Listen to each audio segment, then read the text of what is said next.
वज़ीर-ए-आज़म 14 शहीदों का खून करके खवातीन के सर से चादर उतार के कुर्सी के ऊपर बैठी हो, तो मैं बताना चाहती हूँ, न तुम्हारी कुर्सी रहेगी न तुम्हारी बेटियों के सर के ऊपर चादर रहेगी। पूछना चाहती हूँ फॉर्म 47 वाले वज़ीर-ए-आज़म से कि इमरान खान जैसे बहादुर लीडर तो ये है नहीं, कोई बापर्दा खातून भी आपके शर से महफूज नहीं रही। एहतियात की बात होगी, बात बहुत दूर चली जाएगी। स्पीकर साहब इनको चुप कराएं। मानते हैं हम बेनजीर भुट्टो साहब की हम इज्जत करते हैं क्योंकि पहले वज़ीर-ए-आज़म थी खातून, लेकिन एक दूसरी भी तो है ना, जब टिकटॉक और वज़ीर आला। बड़ा शेम। आप उसको एक्सपेंड करें। जरा अपने माई बाप अमेरिका सुपर पावर की स्टैंडिंग कमेटी की जरा इनकी रिपोर्ट पढ़े। Take strong exception to his word. हमारा ख्वाब रह जाएगा मुझे डरा हुआ देखना, जिसमें नवाज शरीफ की माँ पे, जिसमें शहबाज शरीफ की माँ के ऊपर खवातीन को सड़कों के ऊपर घसीटा जाता है, उनकी चादर खींची जाती है, उनको पर वाटर कैनन इस्तेमाल किए जाते हैं, लाठी चार्ज होता है, उनको पर FIR की जाती है, चादर और चार दीवारों को पमाल किया जाता है, लेकिन किसी को शर्म नहीं आती है, किसी को शर्म नहीं आती है।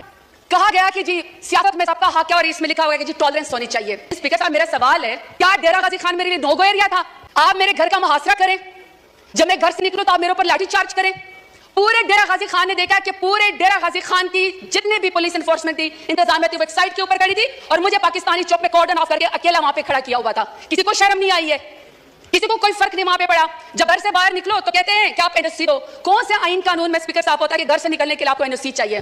बाप दादा ने मस्जिद बनवाई, नमाजों के ऊपर दरवाजे बंद कर दिए क्योंकि इज़्ज़त गुल के घर के सामने जो वो मस्जिद है, वहां पे मार्केट है तो मार्केट के दरवाजे बंद कर दिए, खरीदो फरोख्त नहीं होगी क्योंकि शायद ये इस मार्केट में यहाँ पे ज़ताज गुल रहती है। मेरे खानदान की खवातीन स्पीकर साहब शरई पर्दा करती हैं। 10-10 दफा मेरे घर के ऊपर जब रेड किया गया, दरवाजे तोड़े गए, लाते मार के पुलिस आई, तो वहां के सारे वो बापर्दा खवातीन घर छोड़ के चली गई। तो आप कहते हैं कि आपको सियासत का हक है। मानते हैं हम बेनजीर भुट्टो साहब की हम इज्जत करते हैं क्योंकि पहले वज़ीर-ए-आज़म थी खातून, लेकिन एक दूसरी भी तो है ना, जब टिकटॉक और वज़ीर आला जो कहती है कि खवातीन मेरी रेड लाइन है। रेड लाइन के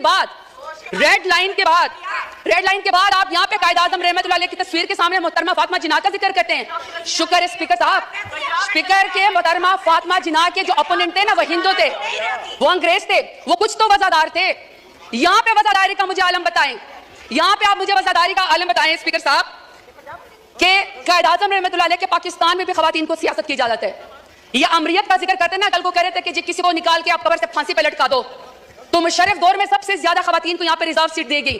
बदतरीन अमरियत के अंदर भी खवातीन को सियासत की इजाजत थी। बेनजीर भुट्टो के दौर के अंदर भी खवातीन को सियासत की इजाजत थी। इमरान खान मेरे लीडर की हुकूमत में खवातीन को सियासत की इजाजत थी। सबसे ज्यादा पाकिस्तान की तारीफ में अगर काबीना में कोई मिनिस्टर बनी है तो वो इमरान खान के दौर में बनी है। मैं सवाल पूछना चाहती हूँ स्पीकर साहब इनको चुप कराएं। कब नवाज शरीफ का दौर आएगा? जब शहबाज शरीफ का दौर आ गया तो क्या खवातीन के ऊपर सियासत के दरवाजे बंद होंगे? हमेशा उनकी कैरेक्टर असैसिनेशन होगी, हमेशा उनको जेलों के अंदर डाला जाएगा? मैं सवाल पूछना चाहती हूँ स्पीकर साहब, मैं सवाल पूछना चाहती हूँ कि रेहाना डार साहिबा जो सियालकोट में, जिसका तो 9 मई से भी कोई ताल्लुक नहीं था, बेटे की सीट पर इलेक्शन लड़ना चाह रही थी, वालदा की उम्र की खातून है, आपने यहाँ पे एक बंदे को जितवाने के लिए पुलिस के जरिए उसके गिरबान में हाथ डाला, आसमान भी कांपा होगा। मैं आपसे पूछना चाहती हूँ कि आपको कौन सी सियासी बर्तरी हासिल होगी रेहाना डार को आपको घसीटते हुए उसके गिरबान में हाथ डालते हुए? स्पीकर साहब हमने तो सुना था कि फलस्तीन में, कश्मीर में मकबूजा जगहों पे यहूदी और हिंदू जो खवातीन के खिलाफ टॉर्चर करते हैं, उनको हरास करते हैं ताकि उनको कोई जो है उसके ऊपर बर्तरी हासिल हो जाए। जब आलिया हमजा को उनकी 3 बेटियों के सामने रात को उसके बेडरूम से बालों से खींचकर मर्द पुलिस वालों ने सीढ़ियों के ऊपर घसीटा, तो मैं शहबाज शरीफ से पूछना चाहती हूँ कौन सी सियासी बर्तरी आपको पाकिस्तान तहरीक इंसाफ के ऊपर हासिल हो गई? आप ये चाहते हैं कि कोई पढ़ी लिखी खातून यहाँ पे सियासत के अंदर ना आए, उसके ऊपर दरवाजा बंद कर दिया जाए? तो मैं पूछना चाहती हूँ फॉर्म 47 वाले वज़ीर-ए-आज़म से कौन सी सियासी बर्तरी आपको हासिल हो गई? स्पीकर साहब, order in the house please सुने ऑनरेबल मेंबर बोल रही हैं, सुने जी, आप जारी रखें प्लीज। स्पीकर साहब, मैं यहाँ पे बुशरा बीबी का जिक्र करना चाहती हूँ।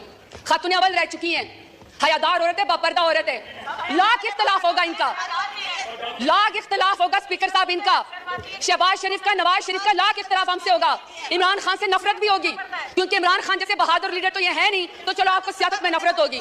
स्पीकर साहब मेरा सवाल है कि दुश्मनी में आप इतने घर गए कि आपने निकाह जैसे सुन्नत नबी आपने उसके अंदर भी हाथ डाल दिया, कोई बापर्दा खातून भी आपके शर से महफूज नहीं रही। तो मैं पूछना चाहती हूँ कि फॉर्म 47 वाले वज़ीर-ए-आज़म से कि आपने बापर्दा खातून की इद्दत के निकाह के केस के अंदर भी हाथ डाल के दुश्मनी की नजर करके खवातीन को आपने क्या पैगाम दिया है? ये चाहते हैं कि यहाँ पे सियासत तो खवातीन की, ये लंबरदार है खवातीन की सियासत के, ये कमेटी बनाएंगे सियासत के खवातीन की। मुझे बताएं स्पीकर साहब, जो वज़ीर-ए-आज़म, जो नून लीग 14 शहीदों का खून करके खवातीन के सर से चादर उतार के कुर्सी के ऊपर बैठी हो, तो मैं बताना चाहती हूँ न तुम्हारी कुर्सी रहेगी न तुम्हारी बेटियों के सर के ऊपर चादर रहेगी, क्योंकि बेटियां सांझी होती हैं, इज्जत सबकी होती है। खवातीन कैदियों में 60% इजाफा हुआ है।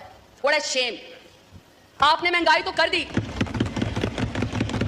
कितनी शर्मनाक बात है कि आपसे मुल्क तो संभाला नहीं जा रहा।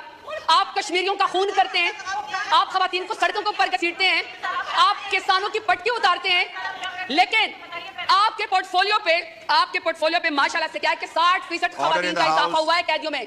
इसका हिसाब हमें कौन देगा? चले छोड़े, हम नहीं मानते। आप हमारी रिपोर्ट को, हमारी इस बात को ये रद्द कर दे, क्योंकि मैं तो पीटीआई की हूं। जरा अपने माई बाप अमेरिका सुपर पावर की स्टैंडिंग कमेटी की जरा इनकी रिपोर्ट पढ़े। ये जी स्पीकर साहब, ये स्टेट डिपार्टमेंट की ह्यूमन राइट्स कमेटी की रिपोर्ट्स हैं। जरा ये पीएमएलएन का मैं आपको जरा इनका पोर्टफोलियो बताना चाहती हूँ। वो कहते हैं इनकी नून लीग की पहली हुकूमत का खासा है अगवा, अबडक्शन, दूसरा है जाली मुकदमात, तीसरा है सियासी मुखालफिन का कत्ल, फिर है दौरे हिरासत, जिस्मानी रिमांड, फिर है सियासी कारकुनान को हरासा करना, जमानत मिलने के बावजूद दोबारा गिरफ्तार करना, जजों पर इंसाफ ना करने के लिए उनकी वीडियोस बनाना, शहरियों की जिंदगी को में गैर कानूनी तौर पर मुदाखलत करना, सहाफियों को सच बोलने से रोकना, एहतजाज और नकलो हरकत को रोकना, सियासी सरगर्मियों से ताकत के जोर पर रोकना, और माशाल्लाह रिश्वत, भत्ताखोरी, ये इनका पोर्टफोलियो है पीएमएलएन का। और यहाँ पे आके जाते हैं इमरान खान का मुकाबला करने के लिए। लीडर इमरान खान के नाम कि सर जो आदमी रियासत की कैद में होकर रियासत को ये कह दे कि तुम्हारा ख्वाब रह जाएगा मुझे डरा हुआ देखना, ऐसा शख्स काबिल शिकस्त होता है। सर इनसे कहें। शुक्रिया। ये है जनाब जरताज गुल साहबा, बहुत जोश व जज्बे से बात कर रही थी। वो सारी स्टोरी जो जुल्म व इस्तिबदाद की अब तक जारी रही पाकिस्तान में, वो इलेक्शन के दौर में जब इमरान खान जेल में थे, उनके पास कोई इंतखाबी निशान नहीं था, और क्या कुछ हुआ वहाँ पे बग़ैर इंतखाबी निशान के, बग़ैर पार्टी की जो थी नामजदगी, आज़ाद उम्मीदवार की हैसियत से इलेक्शन लड़के क्लीन स्वीप करके इक़्तिदार में आने वालों को फॉर्म 47 के ज़रिए ख़त्म कर दिया गया और नए लोगों को तैनात कर दिया गया। वो स्टोरी बता रही हैं कि किस तरह हरासा किया गया, किस तरह ख़वातीन जो घरों में बापर्दा ख़वातीन थीं उनके हवाले से बात कर रही थीं, और फिर वो मसाजिद जो बाप दादा ने बनाई थीं और उनमें नमाजियों को नमाज़ पढ़ने से मना कर दिया गया था। ये सारी वो बातें बता रही थीं, और बता रही थी कि कितने लोग हैं पीटीआई के जो बेगुनाह जेलों में हैं, कितनी ख़वातीन हैं जिन पर ये जुल्म व इस्तिबदाद की कहानी जारी रखी गई है। डॉक्टर राशिदा यास्मीन, वो कैंसर सर्वाइवर, वो इतने अरसे से जेल में हैं। इमरान खान साहब से मुलाकात की इजाज़त नहीं है, उसका चेहरा तक अभी तक आवाम ने नहीं देखा है। ये क्यों, कितना बड़ा जुर्म कर दिया है। एक सियासत ऐसी की जो हुब्बुल वतनी पर और आवाम दोस्ती पर मुनहसर थी, और उनका जो फोकस था वो था तब्दीली लाने का। इक़्तिदार में आने के बाद इमरान खान ने वो तमाम मराहत इस्तेमाल नहीं की जो दूसरे लोग इस्तेमाल करते रहे। इतने अदवार गुजरे, चाहे वो मुशर्रफ का दौर था, चाहे वो बेनज़ीर मोहतरमा का दौर था, तो औरतों को सियासत पे करने की मुकम्मल आज़ादी थी। लेकिन यहाँ तो ऐसा है कि अगर कोई मुंतखब रुकन असम्बली में बात करता है तो उसकी बात अगर निज़ाम को अच्छी नहीं लगती तो उसका स्पीकर ही बंद कर दिया जाता है। एक जुल्म नहीं, जुल्म की एक लंबी दास्तान है, एक लंबी रात है, लेकिन जैसे कहा जाता है जुल्म जब बढ़ता है तो मिट जाता है। हज़रत अली रज़ी अल्लाह ताला अन्हु का कौल गिरामी है कि जुल्म की हुकूमत नहीं चल सकती, इवन कुफ्र की हुकूमत चल सकती है। तो ये जुल्म